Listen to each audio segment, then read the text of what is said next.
Anybody who is familiar with the Jewish Christian Bible knows that it's very largely a collection of sermons, especially those parts of the Bible that are called prophetic books, consist to a very considerable extent of warnings and denunciations concerning the grave consequences which will follow from disobedience to the divine law and the will of God. And the interesting thing historically about all these prophecies, those, for example, of Hosea, Amos, Jeremiah, one thinks of particularly, is that they were disregarded, and that the books are in a way prophetic, because the doom which they foresaw came about. In other words, the overthrow of the rather feeble Hebrew political units by their powerful Assyrian and Babylonian enemies. This carries on, too, and to that part of the Bible that is called by Christians the New Testament. For again, we have a kind of literature that is very largely prophetic in style, culminating as it does in the end of the New Testament in the Apocalypse, the Revelation of St. John, this tremendous warning of an impending doom, which will come about if men do not mend their ways. And it seems, you see, that men never do mend their ways. That the prophets talk, the warning goes unheeded. And this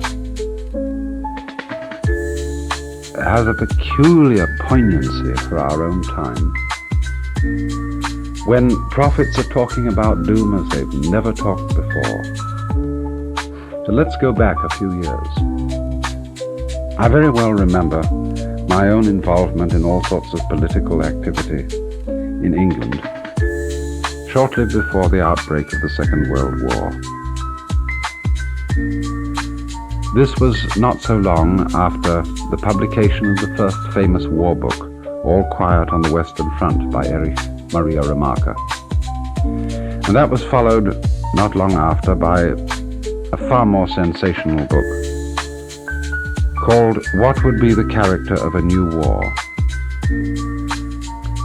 All these books constituted a kind of horror literature,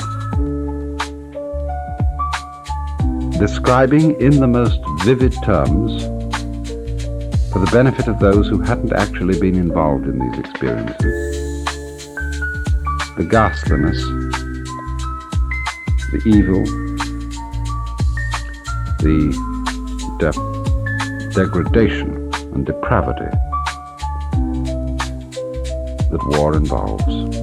The book that I mentioned, What Would Be the Character of a New War, was the most sensational description of things that later actually happened, such as the bombardments of Tokyo and Cologne. And about the same time, that is to say during the 1930s, before these things were closed down by authority in Japan, there was being shown all over Japan propaganda films, sponsored largely by peace organizations, films that had been taken of the First World War, showing in total frankness and detail the mutilation of human beings that resulted.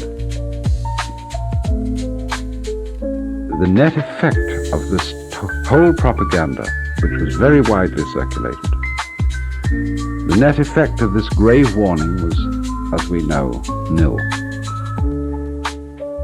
We went ahead, we disregarded the prophets, and endured the horror. For it seems that in all this kind of warning, we produce nothing more than the effect that comes upon many of us when we look down from great heights. We feel a strange dizziness, a subtle temptation to throw ourselves over, a sensation of weakening in the grasp of the fingers. For there is some peculiar fascination in the depiction of doom and horror. It's the same problem, for example, that arose in the Christian presentation of life as a great and momentous choice between eternal damnation and eternal life. You have but one life in which to make this choice. And therefore, everything that you do assumes a peculiar and vivid and startling importance. You mustn't, on the one hand, be too confident that you will be saved, because to do that would be to commit the sin of presumption. On the other hand, you mustn't give up hope and simply assume that you will be damned, for that is the opposite sin of despair. You walk a tightrope in between, in a perpetual state of anxiety. And anxiety is encouraged in the same way that today, for example, in sales organizations, the salesman has a quota. And if he makes his quota is constantly upped, so that he's kept in a perpetual state of anxiety on the theory that this will keep him fascinated, keep him interested in the task of working.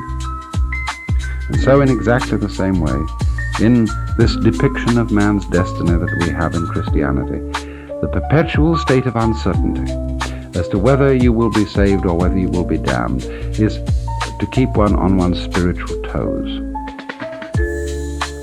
But the reaction of many people to this kind of thing is that the anxiety of uncertainty is too much to take.